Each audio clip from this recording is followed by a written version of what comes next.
Hmm. Now, I'm in the piano and organ business. I said, how many mosques are there in the world? He said, millions and millions and millions of them. And I said, none of them have a piano. He said, no. Any of them have an organ? He said, no. Oh, man, I can get rich. Just introduce some music to these guys, put it in there, bound to be. I said, do the Arabs have any music? He said, oh, Arabs have music. I said, boy, I got it figured out, boy.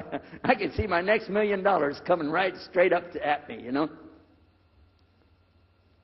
So then the priest asked again another time, he wanted to go back to the masjid again. He went, this is middle of July, 1991. He went to the masjid with him again. And by the way, this masjid, Sheikh Mohammed Jabali knows it very well, is on Medina Drive in Arlington, Texas.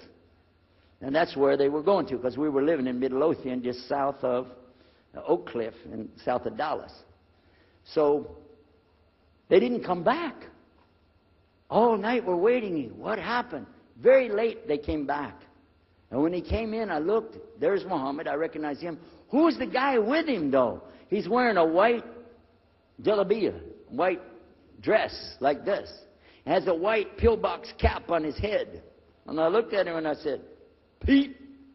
His name was Father Peter Jacobs, but we're not, Catholic, so I don't have to call him Father. I said, Pete, did you become a Muslim? He said, Ashhadu an la ilaha illallah, Ashhadu Muhammad Rasulullah. I said, oh my God. Now, I used to have cameras like these cameras right here because we had a television show called Estes Music Jamboree. So I got one of our cameras out, opened it up, set it all up on the tripod, and I was going to interview him and ask him, well, why you went to Islam? What happened? While I was talking to him, though, he fell asleep. So it was still in my mind, and I was thinking, what am I going to do? This is too amazing. Now, here I'm preaching to the people, and I'm trying to change what I'm saying, and here's a priest, just became a Muslim. My father's saying it's a good deal. It sounds all right to him. I don't know what to do. So I decided I'll make mashura. I talked to my wife. We have an apartment upstairs. We were in our apartment up there, and I'm telling her, a priest became a Muslim today. What is that? And can you imagine what they were saying about the Quran and saying about this and so and so? All of a sudden, she said, I want to get a divorce. Oh, whoa. It's not the subject, but what happened? She said, no, all this talking about religion and talking about Islam, and so I can see. I said, oh, no. No problem here. No problem. I said, you thought no, I was just observing somebody else. No, I'm not interested. Trust me. I don't want to be with those Muslims. The last thing I want to do is be with a Muslim. No way. Just put your mind at ease. She said, I need a divorce. I said, where are we going with this again? What's the problem with that? What happened? She said, a Muslim can't be married to a Christian. I said, what? No, wait a minute. Hold on. I don't look at me. I'm telling you, I swear I don't want to be a Muslim. Okay? And even if I did, don't you remember what he said? A Muslim man could be married to a Christian woman. It's not a problem. But I'm not saying I won't do. I'm just saying it's not a problem. She said, that is the problem. A Muslim woman can't be married to a Christian man. I want to be a Muslim, so I need a divorce.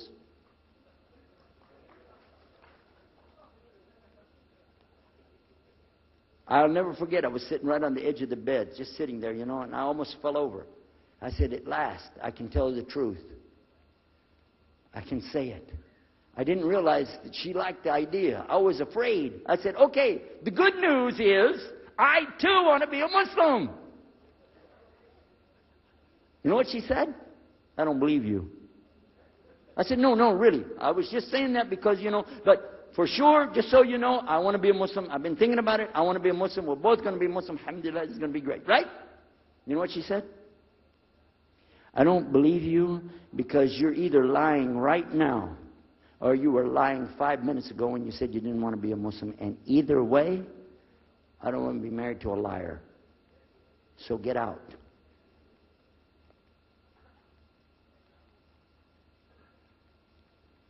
So I started leaving. I'm walking down the stairs of the apartment. I'm down to my father's part. I said, wait a minute. Where am I going to go? This is my father's house. I just got thrown off of my own property. What happened here? So I went to get to Muhammad, and I woke him up. I said, come, you and me, we got to talk. Come with me. And we went outside the house, and we walked those country roads in Midlothian, Texas, until the time for the dawn, the sun to come up at dawn. And all that time, I talked to him about what's it like to be a Muslim, how do you have to believe, what do you have to do. Let me hear all of it now, and no more playing a game. I'm not debating, I just want to know. Just tell me.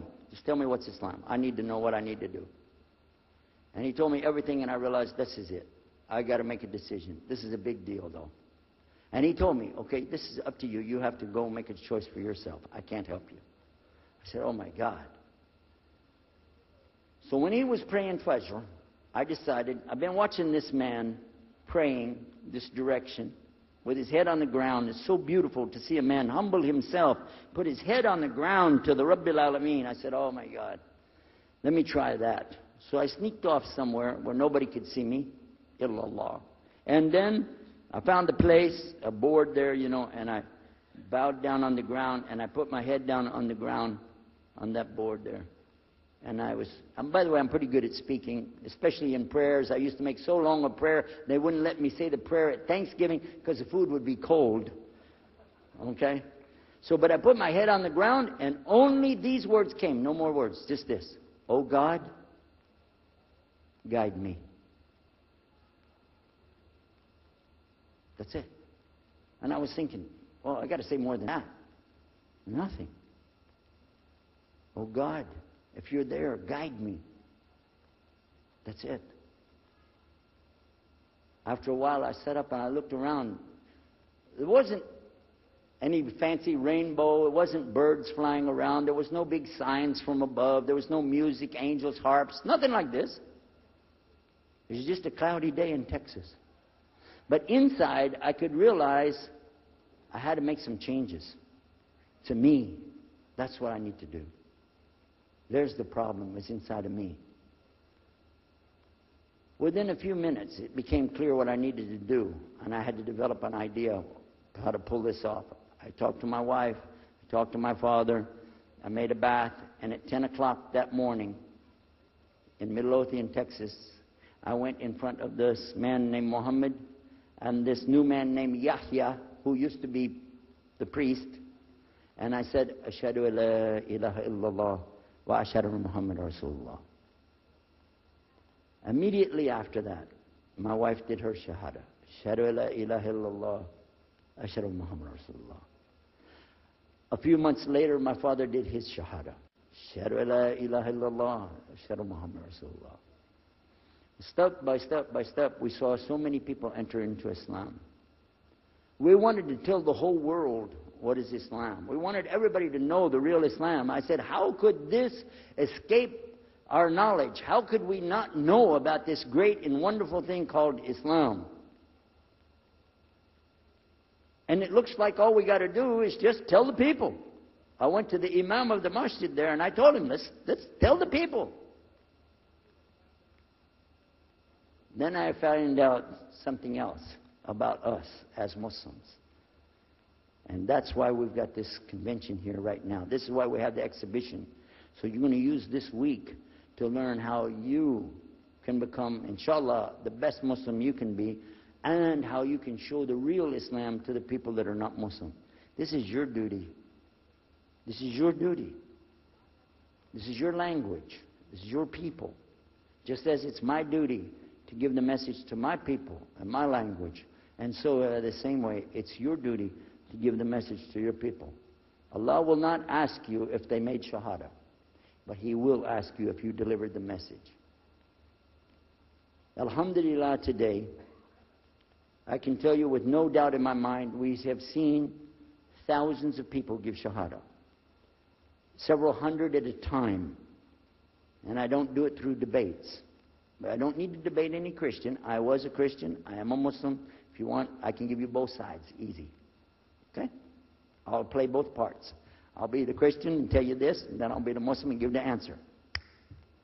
And there won't be any argument. And I've done that so many times. And let me share one story with you before I end. I'm going to leave now. Inshallah. I was telling the brothers today that I was asked to give a talk in a church in Hagerstown, Maryland, just outside of Virginia.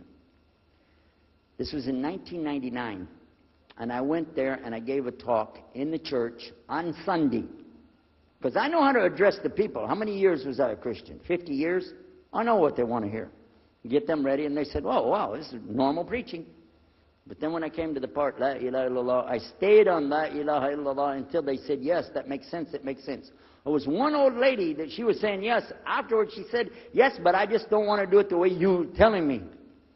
Okay? But guess what else happened? 2 people did Shahada right there. Hello? In the church. In front of their preacher. They said, "Yes, we agree. We like this. We want to know more. And we say there's only one God to worship. Shahada la ilaha illallah." In front of the preacher. And one of them was his daughter. I took them to the masjid, and they did Shahada in the masjid that afternoon, a Sunday afternoon. And later, the boy, he married the girl.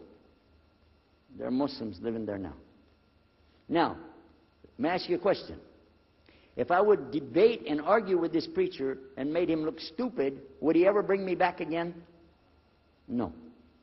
I'm going to ask you a question.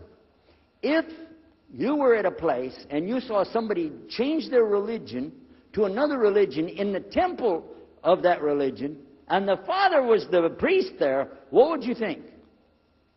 Is that man ever going to call me again? Do you think he'd call me again? 3 months later, he called me again. Come back again. We really enjoyed it so much. I said, "How's your daughter doing?" I want to remind him, see what he's going to say. Say, "Oh, she's doing fine. She likes Islam. It's very nice and lovely. She treats us so good. You know, we're amazed at her personality. We love you guys. Could you please come back again?" And I did, alhamdulillah. So I'm just showing you that it's not guidance from me, not guidance from you. It's guidance from Allah. Allah guides whom He wills. Whom He wills. So we ask Allah to guide me, all of us, and all the people. And whoever He guides, they'll be fine. But whoever Allah doesn't guide, they got a problem. Serious problem. Our job here with this exhibition of peace, vision of Islam, is to do one thing. Communicate the true message. If the people don't want it, that's your choice. That's their choice. You don't have to take it. But it's our responsibility in putting this on, all the scholars that are here, it's their responsibility to tell us what's the truth in Islam and let us see for ourselves. And that's what we're going to try to do through this week. So I need you guys to listen to me. You have to participate. Your side of it. Your side of it is to show up every day. And your side of it is to bring other people. I want you to look at all that blue plastic. Look at the blue plastic back there. You see that blue plastic? The next time we come up here, I don't want to see blue plastic. And that means I don't want you to steal the chairs tonight, okay? I want you to go get some people and fill up those chairs so they can hear this message before it's too late. Because if that man from Cairo, Egypt, had not taken the time to spend 3 months of working slowly, carefully, nurturing myself, my wife, my father, my daughters. They also became Muslim, by the way. I forgot to mention that part. And a priest. Look at what Allah gave him.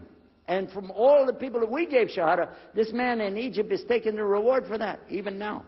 Even now. I'm not saying you'll give a Yusuf Estes the Shahada, but I'm saying Allah will give you the reward according to what you're trying to do. Please don't leave this place tonight and forget what you heard here. Please carry this with you.